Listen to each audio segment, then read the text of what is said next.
Let's talk about the weekend ahead here, Tony. We've got 3 picks each. I think I haven't done the math, but I think we're on a bit of a roll here. I think I'm 7-2 in the last 3 shows. Of course, a big L backing the Washington Huskies in the Natty Champ game. But I digress. But get us started here for the NFL weekend ahead. What's caught your eye? Well, we've talked about the Texans a little bit earlier. I like the Texans on the money line here. I think they're a live dog. I always get a little nervous when I see everybody else on the Texans as well. So I kind of wish I was a little more contrarian on this one. But the Browns defense is way worse on the road. I believe the Browns have only won one road game this year, which is not good. Maybe 2, but they're way worse on the road.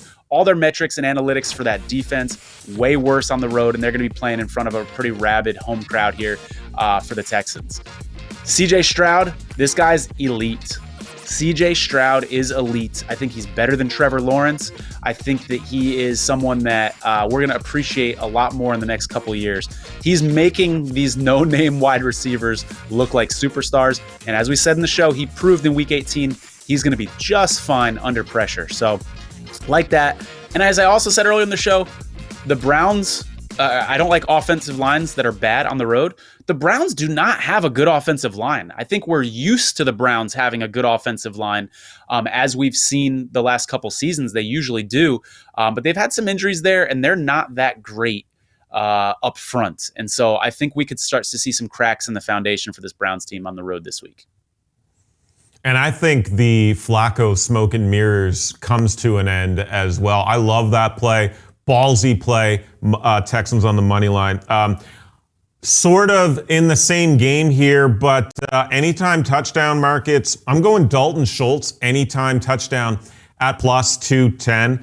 Just a couple games ago, this guy had 8 catches from 11 targets for 61 yards against Cleveland. One of his best games. And that was a largely Davis Mills game. So CJ is going to be ready, and he's going to be looking at this guy. And like Tony mentioned, we know about Cleveland's home road splits on the defensive side of the ball. Home teams have put up some big numbers when the Browns come to town. So don't be surprised to see Houston put up some points here in this one. And then really, it's just a matter of principle. The Texans have been the official team of the Huddle since basically episode 1. We've been high on this team. We've been high on CJ. We've been high on D'Amico Ryans. So now that we've watched them get to the playoffs, I'm high on Dalton Schultz to cash an anytime tutty. What do you got next? That might be the pick of yours that is my most favorite that you've had all throughout this show. I love that Dalton Schultz one. And especially if those 2 wide receivers who I mentioned earlier in the show, Noah Brown and Robert Woods, if they're out, the volume's got to go somewhere. And really good point from you about the prior game that he had against them where he went off. Love that pick. For me next, I've got a 2-team 6-point teaser here for you. Eagles, Bucks, the Bucks over the Eagles. We're going to tease that up to 8.5. And then we're going to tease the Texans up to 8.5. So we're going through the key numbers of 3 and 7, which I always talk about is so important. And you're just getting a nice buffer here. What I also like about this, these 2 teams, the Texans and Bucks, are built for a backdoor cover, right? In Tampa Bay, you've got Godwin and you've got Evans. If the Bucks do find themselves in trouble, down 12 points, down 13 points in the fourth quarter, and they've got the ball, you feel really good about their ability to come back. And I would say the same thing about the Texans with Stroud. So that feels like a really safe, secure teaser, but they call them teasers for a reason. But I like that one a lot this week.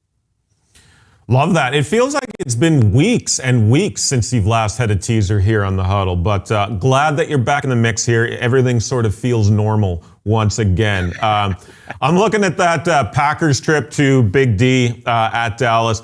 Cowboys sort of minus 7.5 point faves here, but I'm taking the Cowboys here against the spread. Dallas already brings the highest scoring offense in the league into this one, but at home, they are 7.5 points better, averaging 37.4 per game. And at 6-2 ATS at Jerry World, one of the best home bets in the league all regular season.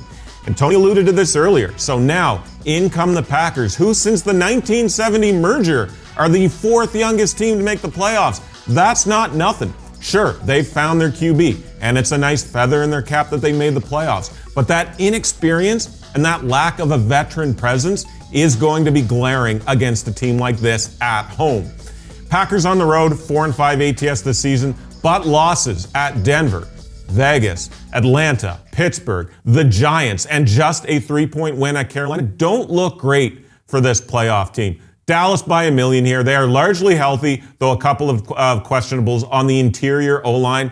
But give me the Cowboys here in this one. I like it. I've got another teaser for you, this time a 2-team 7-point teaser. Before I tell you the pick, a quick reminder, always shop around for teasers because you can get very different teaser prices at different establishments. So if you got multiple books, which you should, always shop around. 7-point teaser, Rams teased up to 10.5. That feels really safe with those wide receivers and that quarterback. Tough to picture them at least not coming in the back door on a 10.5-point teaser. And the Cowboys teased down from 7.5 just to a half point. There's no risk of a tie in the playoffs, obviously, so the Cowboys just have to win the game in this situation. Cowboys dominate at home, a really, really good team at home. And the Lions defense is just susceptible to getting torn up by Cooper Kupp and Puka Nacua. So that's another one that feels really safe and secure for me there. I'll finish things off here. Dolphins at Chiefs. As we sit here, Chiefs favored by 4.5. The total has gone up a half point to 44.5 this morning. I'm going to go under 44 in this one. So keep an eye on the forecast for this game. It's supposed to be frigid with this game kicking off after sunset. Temperatures will be probably close to 0. Not conducive to good quarterback play with two good quarterbacks in the mix here. And Chiefs offense obviously hasn't been quite the same, but Arrowhead has been an under fortress this season. 8-1 to the under in 9 home games. The only over was that 41-10 win over the early season version of the Chicago Bears.